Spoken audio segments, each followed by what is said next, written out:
This was the first competition I've entered in 5 years, so I was extremely excited for this. I was nervous, but nerves is just love of the game. So come and join me in my first heat, my first national heat in 5 years at Lake of Menteith. Let's jump right into the video, and I'm going to talk over how the day played out and exactly what the fishing was like.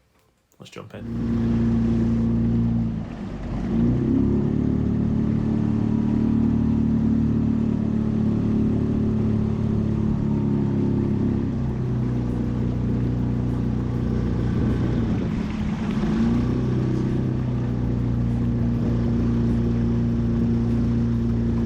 My God, some of the fish moving. Look at this. Look at the state of that. In here was by far. Was it? Yeah. Okay, we're after time, alright? Yeah, that's fine.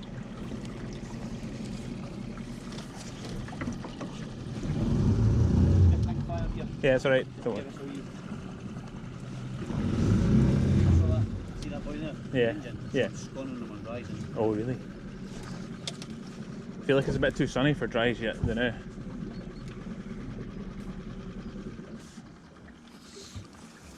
Tight lines, pal. Tight lines, Neil. So, to start the day off, super sunny. You can see here that sun's blazing, there's hardly any clouds in the sky, but there are fish moving. There's fish a lot at the top of the water, as you've just heard me say. And it is what you would think to be quite difficult fishing conditions, but it turned out to just be fish everywhere all day. Fish were actively feeding. This was kind of the perfect time of the year for buzzers, so there was an awful lot of fly life moving around in the water, and the fish were, we found out to be quite picky early on in the day, and that turned out to be a core point of being able to catch fish on this day. Now, there was plenty of fish around, and being able to catch them was doable once you got to the right stuff. But coming along and have a look at how this day played out. This one started off here on a floating line. My original cast was a fab on the point and two nymphs, two size 12 nymphs to start off with.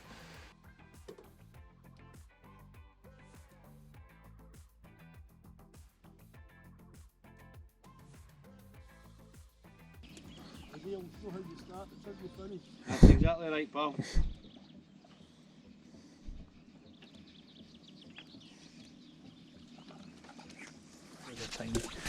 So 15 minutes go by, and immediately I decided it's a fly change that's in order. I put these nymphs and the fab past so many fish in front of me. I know there's fish in the water in front of me, zero reaction.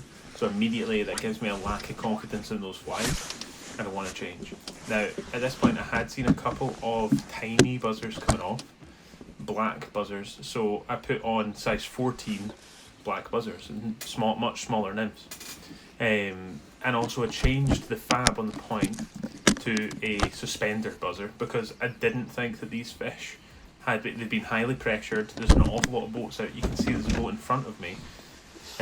And importantly, the guy on the engine in the boat in front of me had just taken a fish on dries. So I'd also been thinking that, you know what, dries is probably going to start to come into play, but I wasn't confident yet on dries because there wasn't enough fish moving around me, so I didn't want to start fishing blind. I still thought that nymphs would be able to produce fish, and that's why I changed to much smaller stuff. Now, you can see here that I've taken off that bit of colour on the point, and this small, in fact I don't think it was a suspender buzzer, it was actually a size 14 yellow owl I think that I put on here. So that dry on the point, and immediately started getting action to it. That was pretty much first or second cast. Got a little bit of a swirl, cover a fish again, get a reaction from it. Barbless dries, man. Yeah. Now, apologies for the swearing, but in high stress situation, no fish caught yet, first fish lost, tiny dries, fully barbless. It's going to happen. You're going to lose fish. You need to take hint for that. But yeah, definitely stress inducing. So there's plenty of swear words got thrown around today. I've normally got a sailor's mouth as it is, so add this on top of it. There's definitely some swearing. But that immediately gave me confidence in the flies. So that size change, going down in size, Well played. gave me confidence. And that actually prompted Neil, my boat partner, to also change. Oh my He then goodness. went on to dries after that and immediately The picked black up a you've fish. got on, like. So Yeah. this was actually quite nice. I actually really enjoyed the boat dynamics that we had today. Neil is a super confident fly angler. He's multiple capped for the Scotland team. He fishes all of the big competitions. Also a really nice guy. We were pretty much in the mindset of working with each other rather than against each other. Both very open about what was happening in front of us, what our thoughts were on the fishing.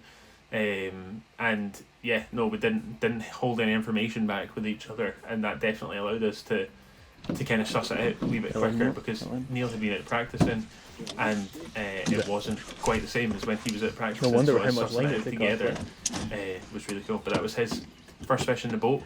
I was 1-0 down. Added stress on top of that after losing a fish. It's pretty high intensity at this point. But you've just got to keep, it's just fishing at the end of the day. Just got to keep the head. And so here I turn around, covered a fish out the back of the boat, managed to get a reaction.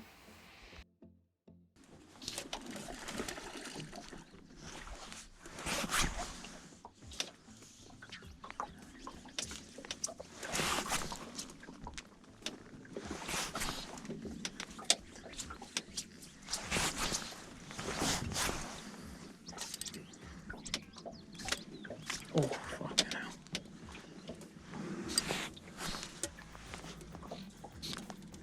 Did you mark my fish on the cup? No, I've not. That's a good shout, actually. Sorry. Yours was. 950. Yeah.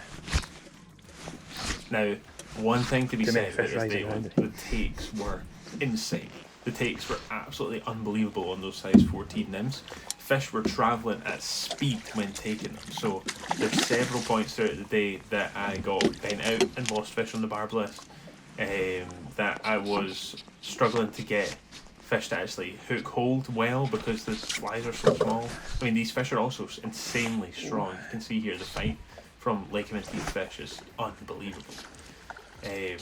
So this was a stressful fish playing it, not a fish in the boat yet, but we're still only like 20 minutes or so in, and managing to at least get fish interacting was super confident. That was making me very confident for the day ahead. Oh, come on. Even though they were spooky, now being able to try and figure out that they wanted smaller stuff, and finally getting fish in the boat. This is an exciting start to the day.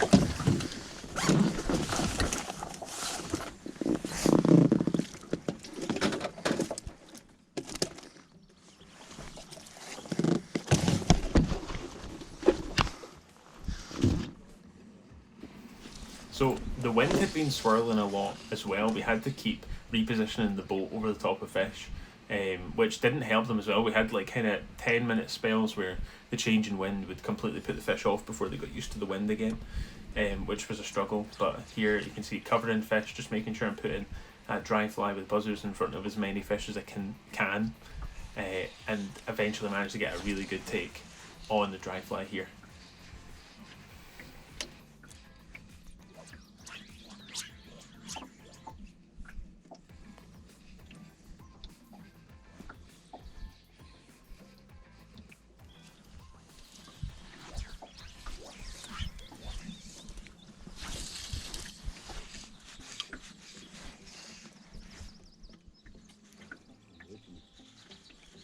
I hate that.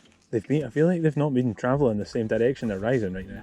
I've covered so many of them, they've turned round to look at where they've just taken.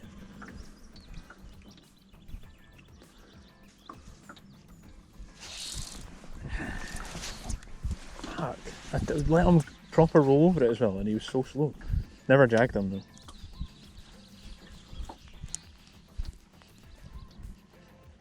The fuck, was patient as fuck.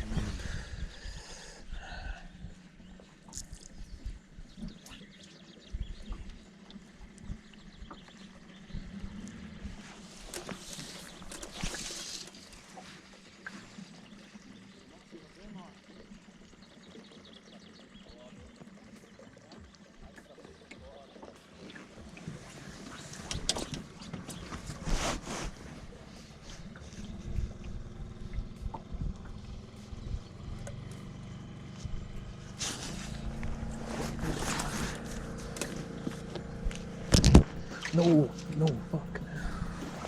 Oh my god. Oh, fucking hell.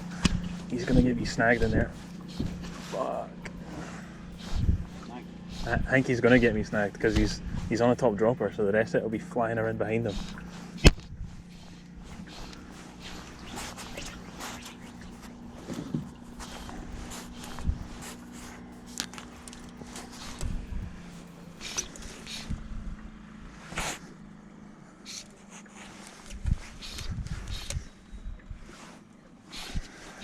Oh no, he's on the... Wait.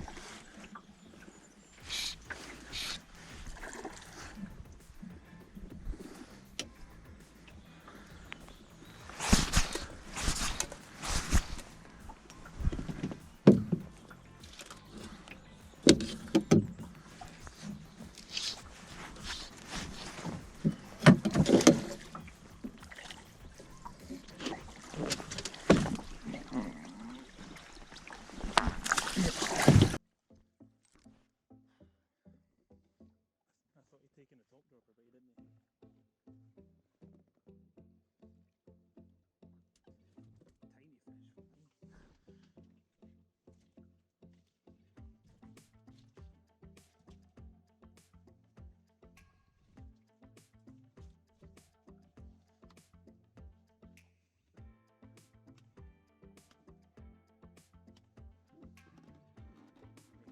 At the end in here, this wouldn't be fishing as well. No, I mean the boats. Like, see if there was hundreds. I feel like that just you're on a time crunch to actually get them. Cheers.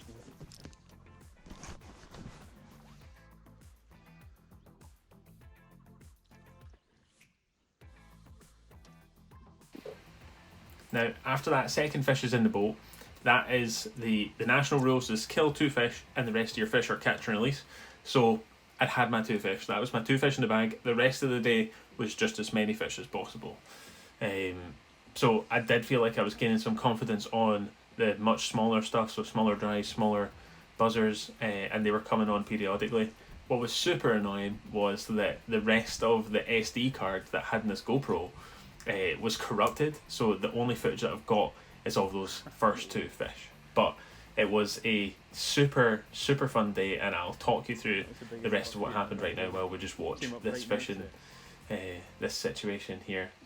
So we were in this kind of the butts area for most of the day, and the fishing was on and off in patches. They would come on like crazy during the times when the sun would go away.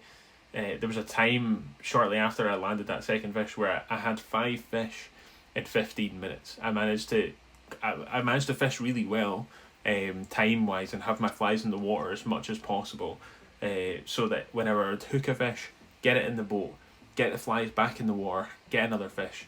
And Neil had said that there was a period where I had a fish every 3 minutes in the boat, because when you're fishing together in a competition, you mark each other's cards and the time that each fish is caught. And 5 fish in 15 minutes was a really good stretch for me, so I managed to build up some numbers in that point. And I did think that it was going to be a really good day after that, but it still turned out to be a slog. It was a tough day, even though I was catching quite a few fish. It was tough to get those fish. You had to really work for them. So by the end of the day, managed to build up a bag of 19 fish. 19 was my total, which managed to get me in the top 10. So a really good start. It was tough going, but we managed to suss it out, have good fishing, have flies in the water as much as possible. Felt like it went really well. Here was the ending, and congratulations to the top 3. Tyler absolutely blew it out of the water. Tyler Hayes, great rod. Callum Clark and Campbell Cree, top 3, absolutely smashed it. Well done, guys. This was great fun. On to the semi-final. Hope you enjoyed this video.